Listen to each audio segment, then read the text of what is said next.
नमस्कार। आज हम बात करने वाले हैं भारतीय नागरिक सुरक्षा संहिता 2023 के कुछ बहुत ही जरूरी सेक्शंस के बारे में। हम ये समझने की कोशिश करेंगे कि हमारा कानून इंसाफ के प्रोसेस को तेज और असरदार कैसे बनाता है। तो चलिए मेरे साथ चलिए इस सफर पर, धारा 286 से 290 तक। ये सवाल तो हम सबके मन में कभी ना कभी जरूर आता है ना, कि आखिर कोर्ट में एक फैसला आने में इतने साल क्यों लग जाते हैं। तारीख पे तारीख और सालों का लंबा इंतजार। सच कहूं तो न्याय की ये धीमी रफ्तार ना बहुत से लोगों का दिल तोड़ देती है। पर क्या हो अगर मैं कहूं कि हमारे कानून में ही इस देरी से बचने के रास्ते भी दिए गए हैं। जी हाँ, आज हम उन्हीं रास्तों की पड़ताल करने वाले हैं। तो आज की हमारी इस पूरी बातचीत का हीरो है अजय। चलिए मान लेते हैं कि अजय पर कोई छोटा मोटा इल्जाम लगा है। अब अजय के सामने हैं दो रास्ते, और उसकी यही कहानी हमें कानून के दो बिल्कुल अलग अलग पहलुओं को समझने में मदद करेगी। एक है एकदम तेज सुनवाई और दूसरा है एक अदालती समझौता। तो अजय ने जो पहला रास्ता चुना वो है तेज सुनवाई का। लीगल भाषा में इसे समरी ट्रायल भी कहते हैं। अब इसे समझने का सबसे आसान तरीका पता है क्या है?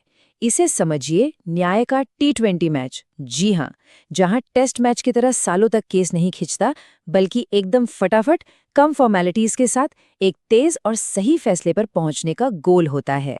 तो चलिए इस T20 मैच के रूल्स को समझते हैं, यानी धारा 286 से 288 को। अच्छा, तो ये समरी ट्रायल या संक्षिप्त सुनवाई आखिर है क्या चीज? देखिए, बहुत सीधे शब्दों में कहूं तो ये छोटे और कम सीरियस मामलों के लिए एक तरह की फास्ट ट्रैक प्रक्रिया है। जरा सोचिए, अगर हर छोटे मोटे केस में सालों लगने लगें, तब तो हमारी अदालतें पूरी तरह से जाम हो जाएंगी। बस इसीलिए ये तरीका बनाया गया है, ताकि कोर्ट का कीमती वक्त भी बचे और जिन लोगों पर छोटे मोटे इल्जाम हैं उन्हें भी जल्दी इंसाफ मिल सके। तो अब सवाल ये है कि इस T20 मैच का स्कोर कार्ड कैसे बनता है। भाई, कोई रिकॉर्ड तो रखना पड़ेगा ना। यही काम आती है धारा 286।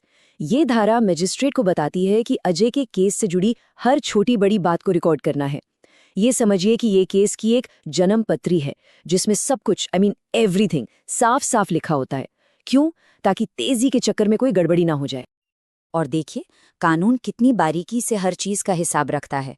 मतलब केस के सीरियल नंबर से लेकर अपराध कब हुआ, रिपोर्ट कब लिखवाई गई, शिकायत करने वाला कौन है, आरोपी का नाम पता क्या है, उसका बयान, कोर्ट का फैसला, सजा और आखिर में केस खत्म होने की तारीख तक सब कुछ, हर एक जानकारी दर्ज होती है। इससे ये पक्का हो जाता है कि अजय के केस की सुनवाई पूरी तरह से ट्रांसपेरेंट हो और कोई भी जरूरी बात छूट ना जाए। अब कहानी में आता है एक नया मोड़। मान लीजिए अजय कोर्ट में खड़ा होकर कहता है, मैं बेगुनाह हूं, मैंने कुछ नहीं किया। अब क्या होगा? क्या प्रोसेस अब भी वैसा ही रहेगा? नहीं। यहीं पर सामने आती है धारा 287, जो इस सिचुएशन को हैंडल करती है। तो देखिए, यहाँ पर एक बहुत जरूरी फर्क है। अगर अजय अपना इल्जाम मान लेता तो प्रक्रिया सीधे फैसले की तरफ बढ़ जाती, लेकिन क्योंकि उसने इल्जाम कबूल नहीं किया, तो अब मजिस्ट्रेट को सिर्फ फैसला नहीं सुनाना है, उन्हें सबूतों का सार, मतलब जो भी एविडेंस पेश हुआ है उसकी एक समरी लिखनी होगी, और सबसे जरूरी बात, अपने फैसले के पीछे की वजह भी बतानी होगी। ये हमारे न्याय के उसूलों को और भी मजबूत करता है कि भाई हर फैसले का कोई ना कोई ठोस कारण होना ही चाहिए। और ये वाला नियम तो बहुत ही सीधा और सिंपल है। धारा 288 बस इतना कहती है कि केस का पूरा रिकॉर्ड और जो भी फैसला होगा वो उसी भाषा में लिखा जाएगा जो उस कोर्ट की ऑफिशियल लैंग्वेज है। ऐसा क्यों? ताकि पूरी प्रक्रिया में एक स्टैंडर्ड बना रहे, सब कुछ क्लियर रहे और भाषा को लेकर कोई कंफ्यूजन पैदा ना हो। सिंपल। तो चलिए अब अजय की कहानी के दूसरे रास्ते की तरफ मुड़ते हैं। ये एक बिल्कुल नया मोड़ है, एक अलग ऑप्शन। इसे कहते हैं प्ली बार्गेनिंग, या आसान भाषा में कहें तो अदालती समझौता। ये एक तरह का लीगल नेगोशिएशन है, जहां आरोपी और सरकारी वकील कोर्ट की देखरेख में एक समझौते पर पहुंचते हैं। तो प्ली बार्गेनिंग का मतलब क्या हुआ? इसका मतलब ये है कि अगर अजय कुछ शर्तों के तहत अपना जुर्म कबूल कर लेता है तो वो कोर्ट से कम सजा के लिए अपील कर सकता है। और ये सिर्फ टाइम बचाने का तरीका नहीं है, बल्कि ये हमारी न्याय व्यवस्था के बोझ को कम करने और केस को एक सही अंजाम तक पहुंचाने का एक बहुत ही प्रैक्टिकल तरीका है। लेकिन ठहरिए, ये रास्ता हर किसी के लिए और हर केस के लिए नहीं खुला है। धारा 289 इसकी कुछ बहुत ही साफ और सख्त शर्तें बताती है, और ये जानना बेहद जरूरी है कि प्ली बार्गेनिंग कब इस्तेमाल हो सकती है और कब बिल्कुल भी नहीं। और ये जो फर्क है ना, ये बहुत कुछ बताता है कि हमारा कानून कहाँ एक लकीर खींचता है। देखिए, ये सुविधा सिर्फ उन अपराधों के लिए है जिनमें सजा 7 साल से कम हो। लेकिन अगर अपराध इतना गंभीर है कि उसकी सजा मौत या उम्र कैद है, या फिर वो देश की सामाजिक आर्थिक हालत पर असर डालता है, या सबसे जरूरी, अगर वो अपराध महिलाओं या बच्चों के खिलाफ है, तो वहां कोई समझौता नहीं हो सकता। बिल्कुल नहीं। कानून यहाँ समाज के प्रति अपनी जिम्मेदारी को बहुत सीरियसली लेता है। तो मान लीजिए कि अजय का केस इन शर्तों को पूरा करता है। अब वो प्ली बार्गेनिंग के लिए अप्लाई कर सकता है। तो अब सवाल ये है कि इसका प्रोसेस क्या है। यहीं काम आती है धारा 290, जो हमें इस समझौते की पूरी प्रक्रिया स्टेप बाय स्टेप समझाती है। तो चलिए जरा इसे भी करीब से देख लेते हैं। देखिए, ये पूरा प्रोसेस बहुत ही सिस्टमैटिक है। सबसे पहले अजय को चार्ज फ्रेम होने के 30 दिन के अंदर एक एप्लीकेशन देनी होगी। फिर कोर्ट, सरकारी वकील और शिकायत करने वाले, मतलब सभी पार्टीज को नोटिस भेजेगा। अब आता है सबसे जरूरी स्टेप।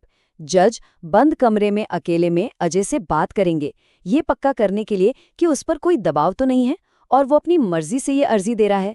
जब जज संतुष्ट हो जाते हैं, तब कोर्ट दोनों पक्षों को आपसी समझौते के लिए 60 दिन तक का समय देता है। तो चलिए, बहुत कुछ समझ लिया हमने। अब एक फटाफट वाला रिकैप करते हैं ताकि ये सारी धाराएं दिमाग में एकदम पक्की हो जाएं। तैयार हैं? धारा 286 यानी केस की जन्मपत्री, पूरा रिकॉर्ड मेंटेन होगा। धारा 287 फैसला, अगर इल्जाम कबूल नहीं तो सबूतों और वजह के साथ फैसला देना होगा। धारा 288 भाषा, सारा रिकॉर्ड कोर्ट की ऑफिशियल लैंग्वेज में होगा। धारा 289 प्ली बार्गेनिंग की सख्त शर्तें, कब लागू होगा और कब नहीं। और आखिर में धारा 290 प्ली बार्गेनिंग की स्टेप बाय स्टेप पूरी प्रक्रिया। एक बात हमेशा याद रखिएगा, कानून सुनने में शायद मुश्किल लगे, पर इसे समझना नामुमकिन बिल्कुल नहीं है। अपने अधिकारों को जानना, कानून के प्रोसेस को समझना, ये हमें एक बेहतर और ज़्यादा जागरूक नागरिक बनाता है। क्योंकि सच तो यही है, कानून की जानकारी ही हमारी सबसे बड़ी शक्ति है। आज मेरे साथ जुड़ने के लिए बहुत बहुत शुक्रिया।